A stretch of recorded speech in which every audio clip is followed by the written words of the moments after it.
This is Cashology by FMBO, a podcast devoted to the art and science of managing your money. It's like school, but your only homework is living your best financial life. Class is now in session. The term financial planning quarterback, it has become a bit of a cliche. Sometimes it refers to having a financial advisor as your financial planning quarterback, but sometimes, and this seems to be growing in popularity, it refers to how you can be the quarterback of your own finances. And that's what we want to talk about today. If you want to be the quarterback of your finances, what do you need to do? And how do you start? Welcome and thanks for listening to the Cashology podcast, hosted by your guide on the path to financial savvy, me, Julie Wyans. Today, I'm delighted to introduce our guest, Samantha Horn, a universal banker out of our Colorado branch. Hi, Samantha. Hi. Welcome. We're very excited to have you. I'd love to learn more about what a universal banker does and how you can help us become a quarterback of our own finances. Yeah, of course. So a universal banker is basically part teller, part banker. So most of the time, bankers are behind the desks and they do most of the account maintenance. But one of the advantages I have is I still get to talk to most of the customers that come in as a teller, and then I can help them more just through regular conversation. That's excellent. So it sounds like you are a great resource to have this discussion. But before we dive into that topic, let's get some lingo language out of the way. You're darn tootin', sister. Investment products are not FDIC insured, not a deposit or other obligation of the bank, not insured by any federal government agency, not guaranteed by the bank, may lose value. This podcast should not be copied or reproduced without permission. Information and statements within this podcast are subject to change without notice. The Cashology podcast is for informational purposes only and is not intended to constitute investment advice or recommendations. First National Bank of Omaha does not make any representation or warranty as to the accuracy or completeness of any information or statements within this podcast. When making decisions about your financial situation, consult a financial professional for advice. Podcasts are not regularly updated and information may become outdated. Deposit products are offered by First National Bank of Omaha, member FDIC, equal housing lender.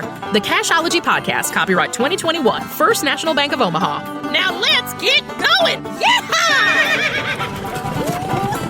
I really want to know, where do I start? Okay, I want to become a quarterback of my own finances. I mean, what do I do? So basically, the first thing you would need to do is just start out with a plan. It doesn't have to be a concrete, super strict plan. Most of the time, these things, things happen. Car breaks down, whatever. You have to dip into your savings, really.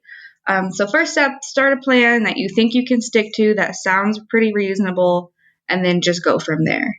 I think you really hit the nail on the head with that one. What sounds reasonable? Mm-hmm. Because when we think about our finances, I know that it's so easy to feel overwhelmed because there are just so many avenues you could go down.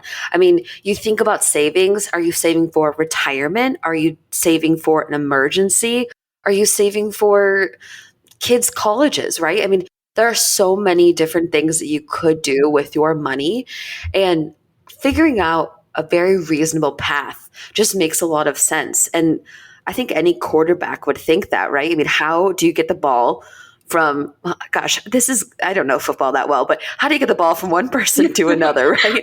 How do you get your money from one place to another and feel comfortable with your financial situation? So tell me more about this plan. I mean, how do I approach it? What resources do I have? Yeah, so, bankers here at FNBO, we are all really helpful in wanting to help people with financial planning and being able to get themselves out of any hole that they've been in terms of credit card debt or collections and things like that. So one thing I really do hammer into my customers' heads is a little bit counts. If you can just put a small portion of your checks aside each paycheck or whenever you can and just not touch it, then you can use that for if you have any debts, any collections, anything like that. Some people even go as far as putting half their checks aside into an account with no debit card. You don't have to do that, obviously. That's a lot of people's checks a lot of the time, but every little bit counts when you're trying to save and you're trying to plan and get ahead like that. You don't need to consider yourself wealthy in order to have a financial plan or lean on a financial planner or advisor, or even feel like it's, difficult or inappropriate for you to go to a personal banker or universal banker. I mean, our bank and all banks offer these resources that really help someone who feels maybe a little novice at financial planning develop what they want to do. And practice makes perfect. You said do a little at a time. You don't need to start off with a big plan right away, right? I mean, focus on one aspect, paying down credit card debt you had just mentioned. Maybe that's your entire plan. You want to figure out how to get rid of the credit card payments you're making and get them off so you can add to your savings. And that makes a lot of sense. Exactly. Yeah. Another thing I really love helping with my customers is just sitting down with them and writing down all of their bills that come out and basically doing the math between how much money you have, what needs to be paid when, and how much money you have after. So then you can really decide on, okay, I can put $10 a check aside and just not touch it, kind of thing. Samantha, that is my least favorite activity. I feel like I'm not alone in this. I absolutely dread writing down what I spend money on, and both from a fixed perspective, like rent or mortgage, to all of the ancillary items I purchase. It's really, it's facing yourself and facing your reality of how much you spend. Yeah. And it's difficult. It's certainly not an easy task. It's not. And that's why it's one of my favorite things to do, because I'm really young. I'm only 20 years old. And so I tell all my customers, look, I buy so much Amazon. I'm not judging you based on anything that you're doing with your money. I'm just trying to help you set out a guideline basically for what you're trying to do. And I'm here to help in any avenue possible when it comes to that. I love that. As bankers, we're people too, right?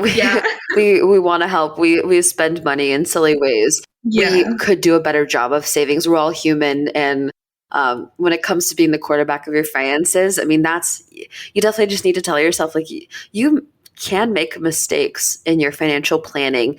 It's just a matter of learning from your mistakes and figuring out the plan to move forward. You had mentioned credit card debt earlier. Yeah. Plenty of individuals find themselves with more debt than they would prefer. And in that instance, you just need to acknowledge that it happened and that you want to make a decision and an effort to fix it. Exactly. The thing is people get so hard set on, okay, this is my plan. I cannot spend any extra money. I can't go to McDonald's. I can't get a drink from the gas station, when that's unrealistic. All of us, we stop and we get a soda from like 7-Eleven or something, and then people will do that and then feel down and just feel like they're back in that hole just because they got a little off track with their spending. Completely. I know there's this adage of giving up your morning latte, right? But there is a way to live your lifestyle, right, and still have and meet those financial planning goals. Definitely. So what else would a good financial quarterback do? Really just taking accountability. Like you had said earlier, just acknowledge this happened. It shouldn't have. If you got, for example, if your car got repoed, that's not a great thing to be on your credit. But it happened. All we can do now is move forward, try to pay it off, and then move on from that.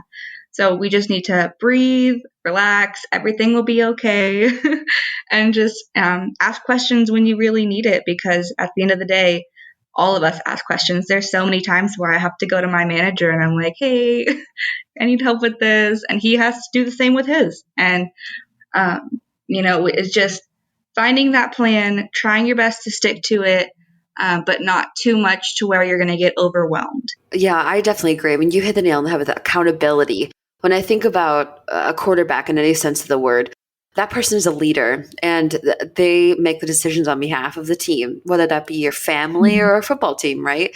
And any mistakes or issues in the game of life or in football, they take responsibility for it. Yeah, it's really interesting. One other thing that I believe a good financial quarterback would do is take advantage of opportunities.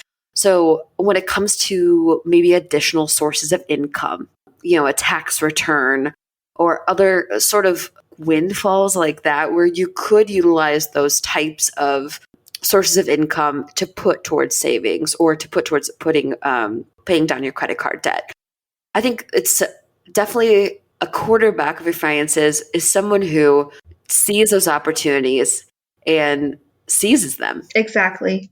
Yeah, especially during the time where we're getting, stimulus checks. And I know there are people out there who they need that money for rent and things, but for those of us who can spare it and can save it, we can put it towards our debts, or we can just put it in a savings account for, emergencies or future expenses and things like that. Definitely. And, you had mentioned writing down all of your expenses. That's definitely the first step, right? In understanding your financial plan, just because there are things that we have to pay.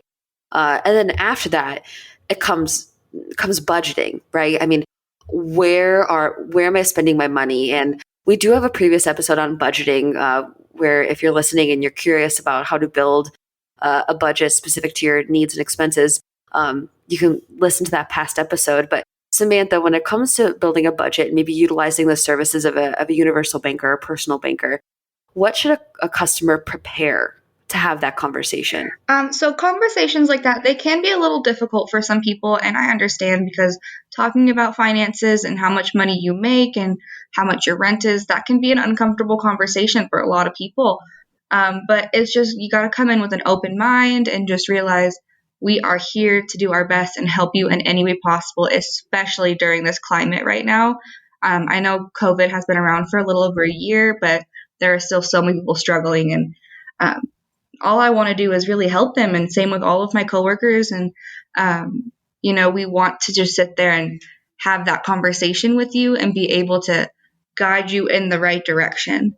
Your rent is this much, you buy the expensive kind of like cereals or something, and you can do off-brand and save a couple bucks there, or couponing.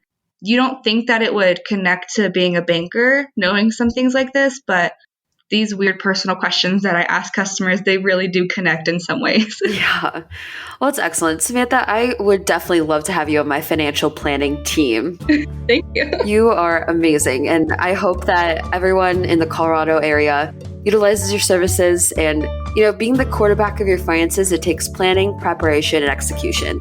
We just want to make sure that everyone listening feels like they don't have to have, a touchdown every single time they make a financial decision. Mm-hmm. Just keep gaining yards, make those first downs, and you'll soon achieve your goals. Yeah. Thank you so much, Samantha, for being our guest today. Thank you for having me. It was really fun. To find out more info on financial products or services, go to fnbo.com. Thank you, everyone, for listening. Don't forget to subscribe and keep an eye out for more Cashology episodes coming your way soon.